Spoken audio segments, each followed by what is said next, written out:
Les membres de cette procédure, modèle du grand jury, ont examiné les témoignages qui leur ont été remis par tous les experts. La conclusion préliminaire à laquelle ils sont parvenus en ce qui concerne le problème en question, la crise Corona, est qu'il existe des preuves très solides montrant que ce que le monde vit depuis plus de 2 ans maintenant est le résultat d'un programme planifié de longue date et conçu par un petit groupe de personnes. Ces personnes suivent les traces des personnes et des institutions qui poursuivent des idées de contrôle du monde et d'eugénisme depuis plus d'1 siècle. Ces personnes et leurs institutions, les entreprises mondiales et les ONG mondiales, semblent avoir joué un rôle crucial dans la Première et la Deuxième Guerre mondiale, en utilisant le système financier pour financer les 2 camps des 2 guerres.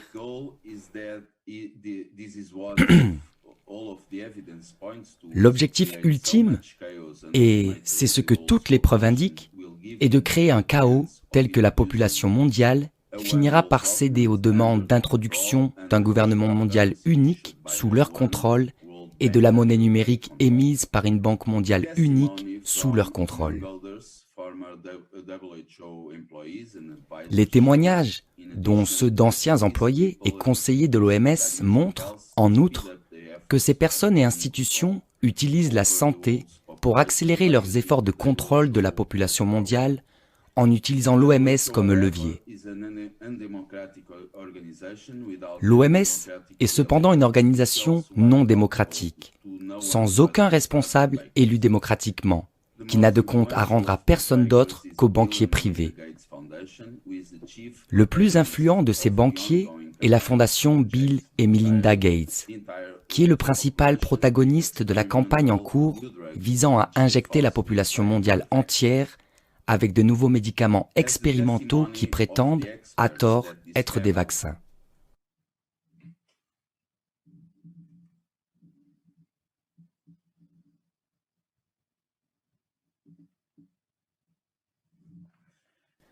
Comme le montre le témoignage des experts que le jury a écoutés, ces injections expérimentales, même si elles pouvaient être qualifiées de vaccins, ce qui n'est pas le cas, ne sont pas nécessaires. La raison étant que, même si la prépondérance de la preuve montre que le Covid a été créé par l'homme et qu'il est le résultat de ce qu'on appelle des expériences de gain de fonction, il s'est avéré ne pas être plus dangereux que la grippe ordinaire.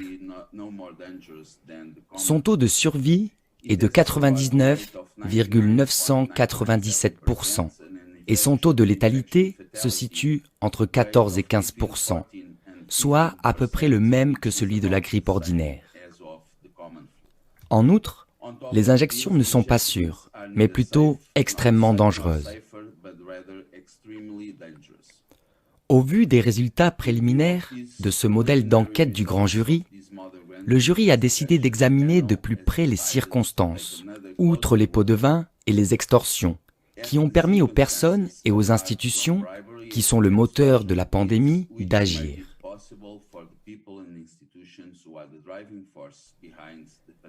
Les éléments les plus importants des crimes qui ont été commis à très grande échelle, selon nous, sont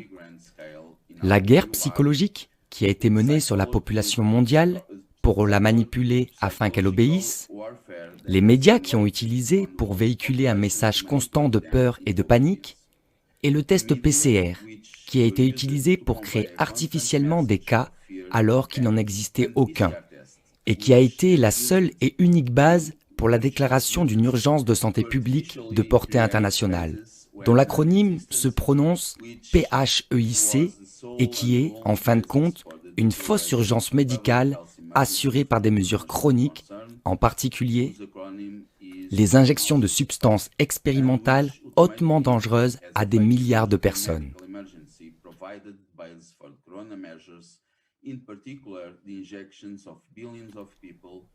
Les 3 experts dont le témoignage permettra de mettre en lumière ces aspects sont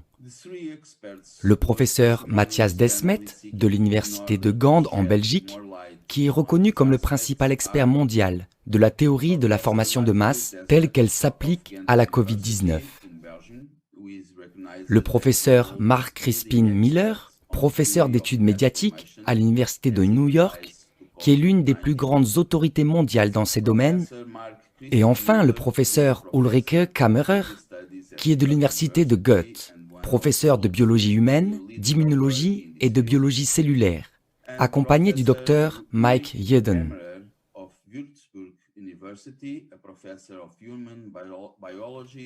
Ancien vice-président de Pfizer,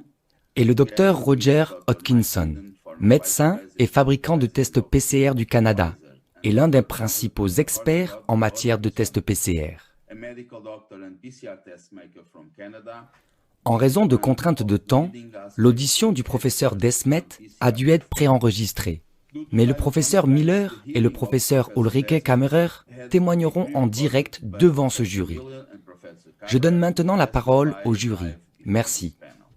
Now I give the floor to the panel.